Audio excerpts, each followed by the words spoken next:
Alright, welcome along to the channel. It's been a little while since I delved into Star Wars a little bit, but I was going through the playlists on the channel just this morning and I realised I haven't done the Rise of Skywalker yet, and as a completist cheerleader you need to do these sort of things for the channel, and I'm kind of curious to actually get into Star Wars a little bit more deeply.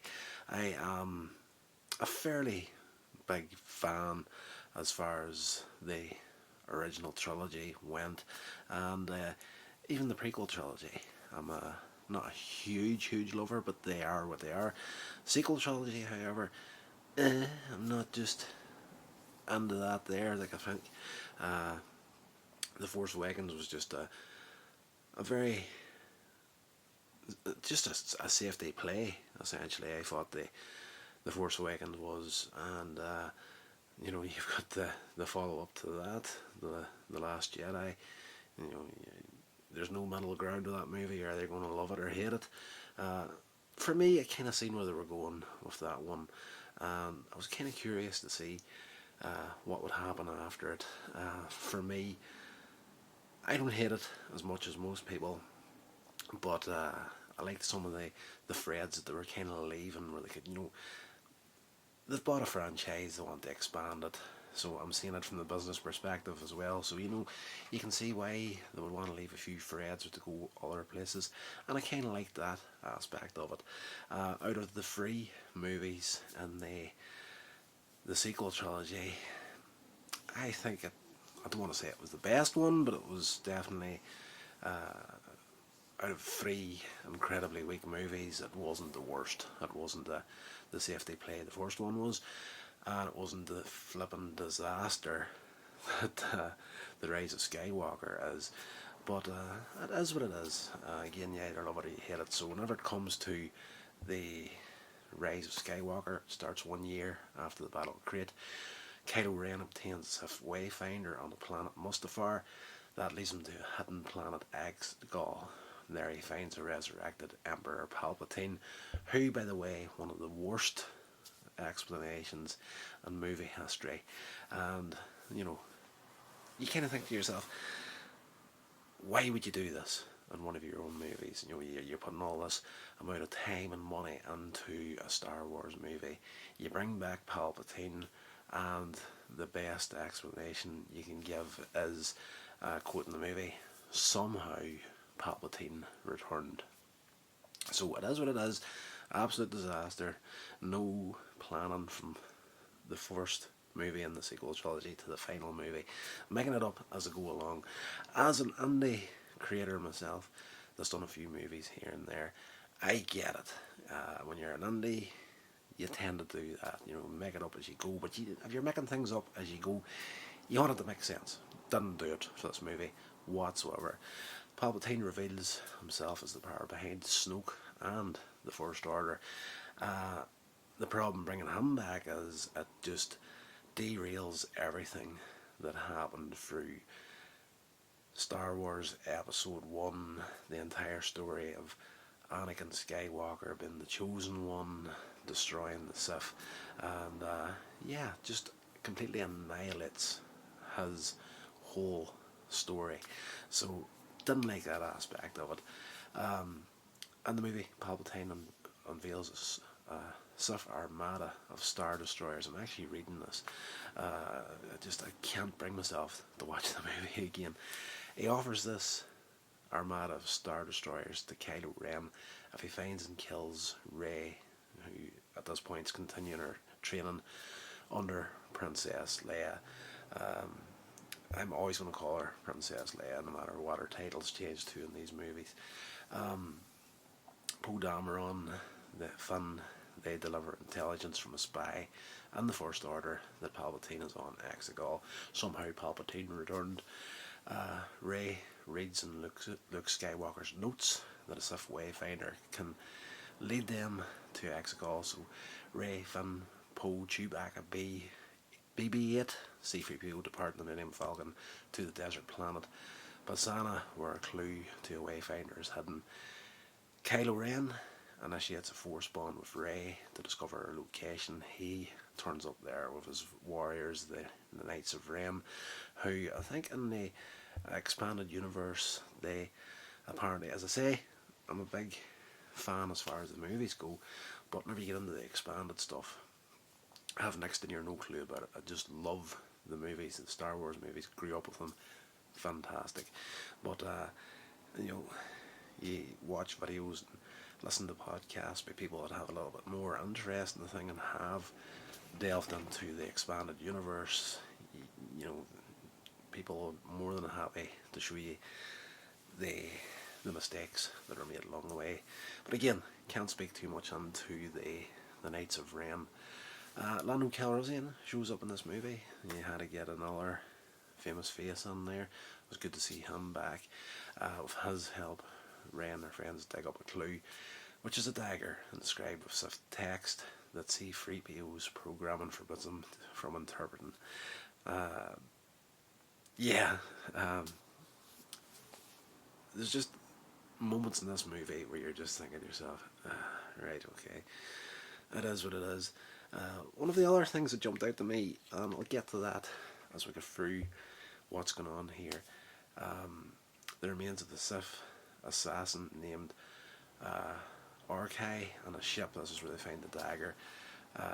Rey recognises it. Rey senses Kylo nearby and faces him while the First Order captures the Millennium Falcon, Chewbacca, and the dagger. While attempting to save Chewbacca, Rey accidentally destroys a First Order transport with Force lightning. And yeah, you're thinking, oh, what's going on here? We do find out, spoilers, that in the previous movie where she found out that she's actually nobody, it turns out that she's actually Rey Palpatine, the granddaughter of the Emperor himself. Yeah, believing Chewbacca's dead, the group escapes on this ship that they found. They travel to, how do you even say that name? Kajimini?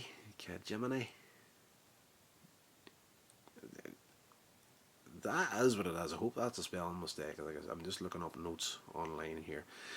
Again, can't bring myself to make this movie. They get to this planet anyway, where a droid smith, Boo Boo Frick, who he's a good little character in the movie. I enjoyed him. He extracts the Sith text from C-3PO's memory, revealing the Wayfinder's coordinates. And there's a whole song and dance around what's going to happen to C-3PO and this process. And he has this big emotional goodbye sort of a thing. You know, obviously designed for the trailer alone, whereas like, oh, this last movie we're going to lose C-3PO. No, he gets his memory wiped again, and you know, you've got R2D2 there to, you know, just top up his memory on what he'd missed out. So no threat to 3PO whatsoever in the movie. The moment where you think Chewbacca's been killed, they don't let that drag out far enough to make it any kind of emotional impact. Like maybe 2 scenes later, you see, oh, the ship that was destroyed wasn't the one that Chewbacca was on, and he's alive and he's good and well. You know, he's captured, but he's not dead, sort of thing. But yeah, they get the Wayfinder coordinates from C-3PO's memory. Rey senses Chewbacca is alive aboard the First Order Star Destroyer, so the group stages a rescue with the smuggler ship that they found. Rey recovers the dagger and experiences repressed memories of her parents. She deals with Kylo, who reveals that Palpatine is her grandfather. Foreseeing her power, Palpatine had ordered this guy to find the young Rey, but her parents hid her on Jakku, prompting Orky to kill them with the dagger. Despite Kylo, General Hux saves Poe, Finn, Chewbacca from execution, revealing himself as a spy. That wasn't a bad addition to the script. He was one of these characters where I think even in for me, The Force Awakens, I thought to myself, okay, there's something below the surface of this guy. I don't think he's just as bad as what he lets on to be. You find out he's a spy in the last movie. Gets swiftly killed for it. So I didn't like that aspect of it either. There's like a little bit of a redemption arc on there for somebody. Let them have it, and I didn't feel that the death was necessary for him. Rey and her friends escape while Hux is executed. The group flies the Falcon to the Wayfinder's coordinates on the moon in the Endor system. So, yeah, you're thinking to yourself, okay, we're going back to Endor, this will be tasty. They find the remains of the Death Star. They find renegade stormtroopers, also led by Janna, who they recruit to the Resistance. Rey retrieves the Wayfinder from the wreckage of the second Death Star. And, there's too much for me. It was cool to see some of the old sets reconstructed and whatnot. You've got the Emperor's chair where the last fight between Luke and Darth Vader happened. But for me, far, far, far too much wreckage from the Death Star. It was cool to try to do it, but I feel that there wouldn't be that much of it left. And yeah, it is what it is again. She's met by Kylo Ren, who destroys the Wayfinder and duels with her in a dying act. Leia distracts Kylo from the Force. So, of course, they're killing. So, 3 movies in the sequel trilogy. First, to kill off Han Solo. The second one, Luke Skywalker bites the dust. And the third one, Leia goes down. Sadly, she was dead in real life. We kind of had to do it in this one.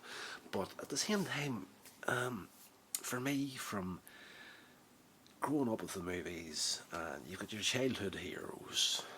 Luke Skywalker was never a huge childhood hero of mine. I always resonated more with Han Solo.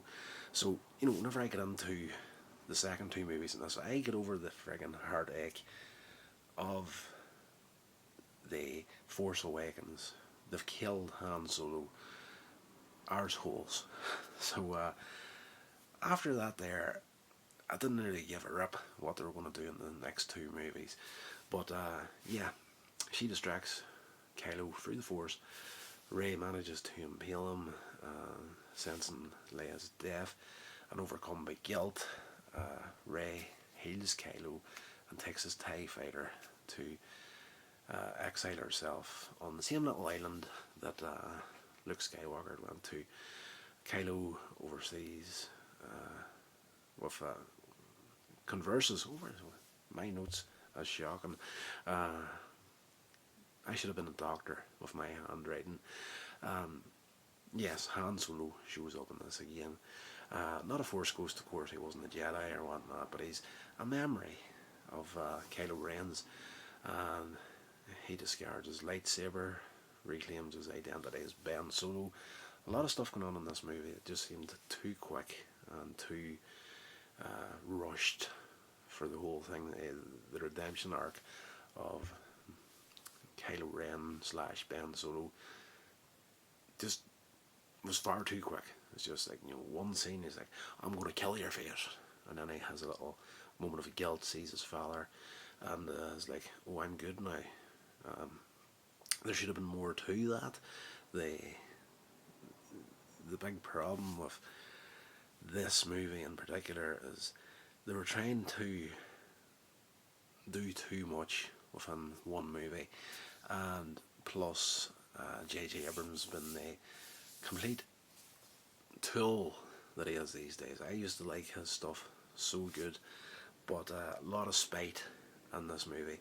There was a lot of things that happened in The Last Jedi that the fans didn't like, and turns out J.J. Abrams didn't like either. So he was trying to make a movie here where he was telling a story, but at the same time he was trying to overwrite a lot of the stuff that was set up in The Last Jedi. Instead of telling the continuation, he come in there, threw his toys out the pram, and was like, I'm going to do this my way and screw that movie, sort of thing. As what it is, you can either love it or you hate it, but it was there. And if you're going to be any sort of a decent filmmaker whatsoever, you're going to build upon the foundation that came before you, instead of being, oh, this isn't fair, this is my toys, I'm going to do what I want with it now. Right, Ben Solo is now good. He's no longer Kylo Ren. Palpatine deploys the Sith fleet to draw Rey out, and sends the Sith Star Destroyer to destroy this planet that these guys, I'm not even going to get too much detail, don't care at this point. Luke's Force Spirit shows up, encourages Rey to face Palpatine, gives her Leia's lightsaber. Rey leaves for Exegol and Luke's X-Wing, using the Wayfinder from Ben's ship. Rey transmits her coordinates to R2-D2, allowing the Resistance, now led by Poe and Finn, to follow her to Exegol. There she confronts Palpatine. He demands that she kill him in anger, so his spirit can possess her body. The Resistance attacks, and that was another thing for me. A few things that jumped out in this movie that just didn't really work for me was somehow Palpatine has returned. Ben Solo becoming good so easily should have been a longer process. You should have seen more of that in the lead up to this movie. You should have seen the doubt on there. You didn't really see it. There was moments in there you could kind of say, oh, he's not so sure about this, but he's more, came across more of a spoiled child than someone who was actually feeling guilt for the person that he was.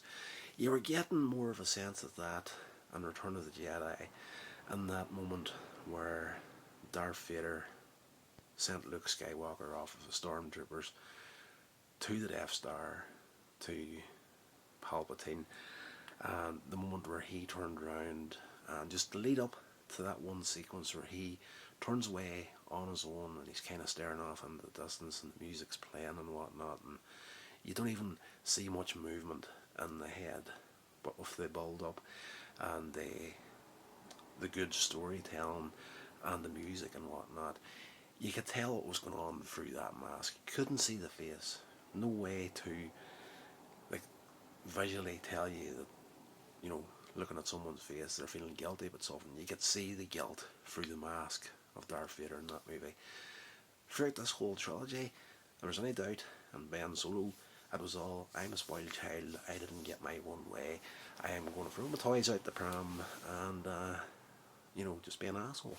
So, yeah, the Resistance attacks the Sith fleet, and they show up through, and you've seen through the beginning of the movie, Kylo Ren getting to Exegol and the disasters. Really, you know, if you didn't have this Wayfinder, you didn't stand a chance, and how difficult it was and how tight the spaces was to get through in places. You've seen it again with Rey getting there too. By the end of the movie, there's a whole damn fleet shows up and not a scratch on them. That didn't really work for me either. You're kind of thinking, how the frig did all these people get in here without getting destroyed? Ben overpowers the Knights of Ren. He shows up, fights them, joins Rey. Palpatine senses their powers as a dyad in the Force, and drains it to rejuvenate his own body, which isn't properly explained either. He's just like, is he a clone of the original, or is the original?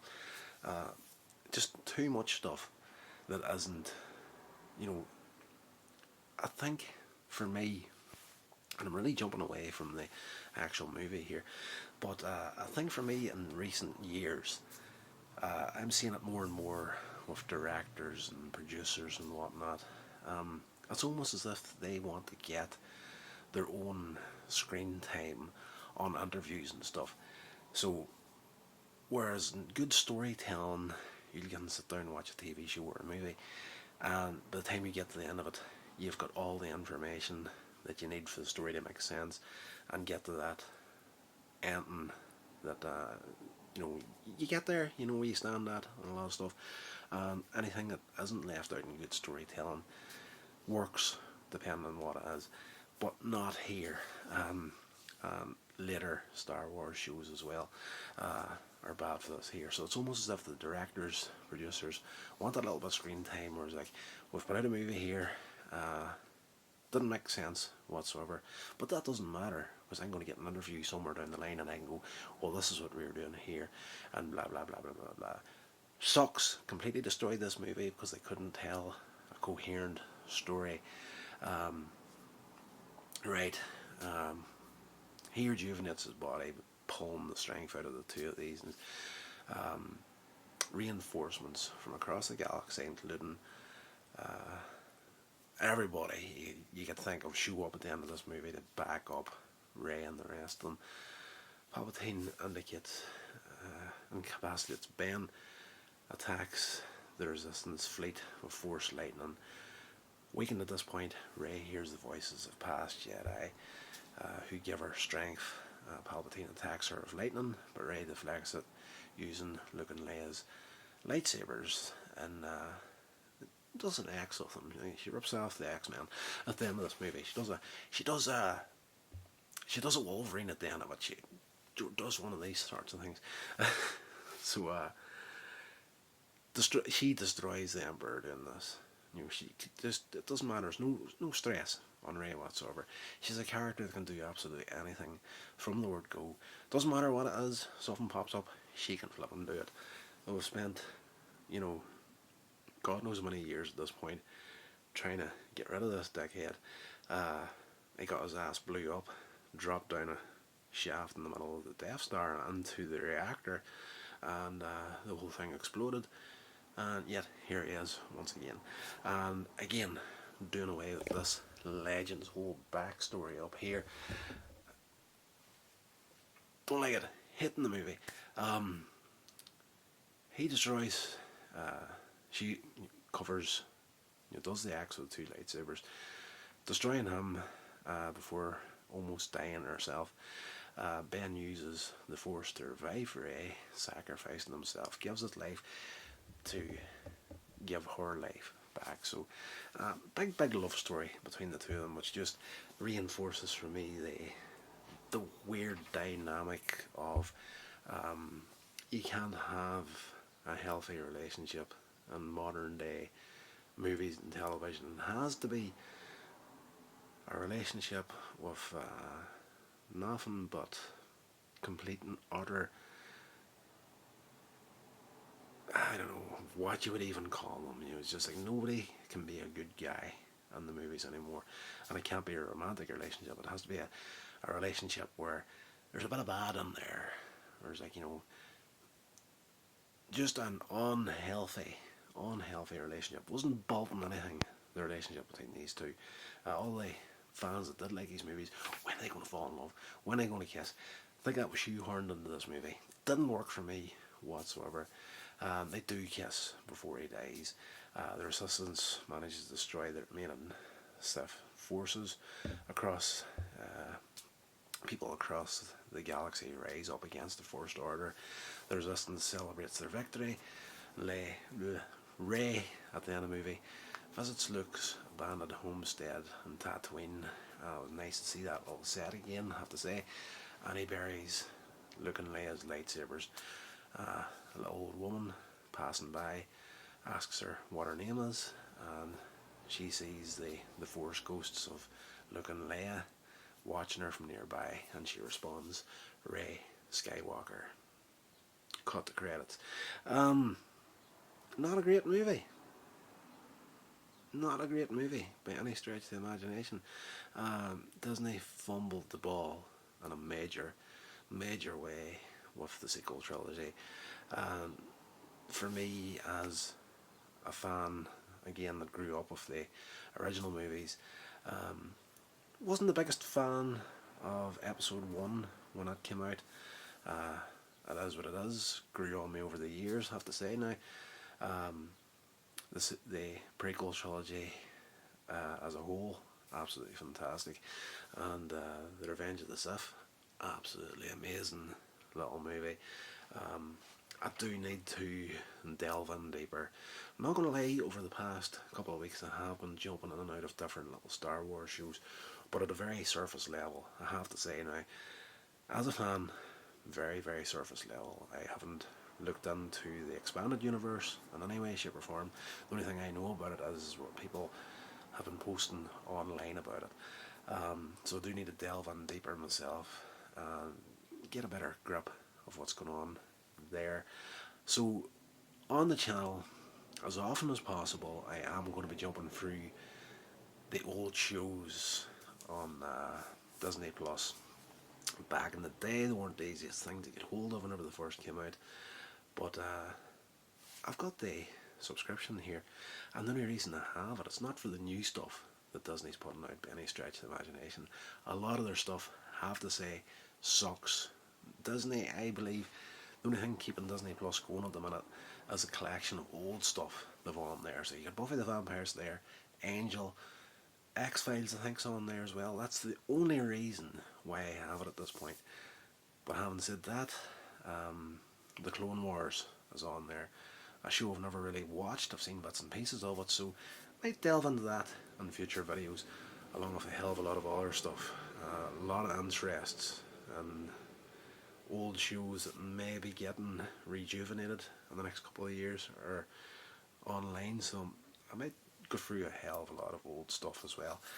But it is what it is. We've finally done a video on the Rise of Skywalker, the worst title of a Star Wars movie ever. Absolutely no inspiration or creativity put into that title whatsoever.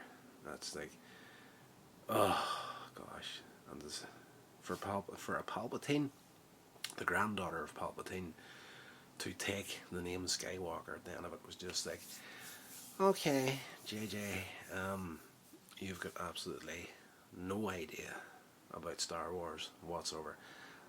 I think even as a surface level fan, I've got a better grip on the idea behind Star Wars than anybody that Disney has at this point, or Lucasfilm in general.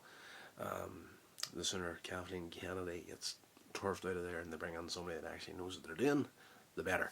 Anyway, that's going to do it for this video, guys. Hope you enjoyed it. If you haven't subscribed yet, please subscribe, and I will see you in another video very soon. All been well.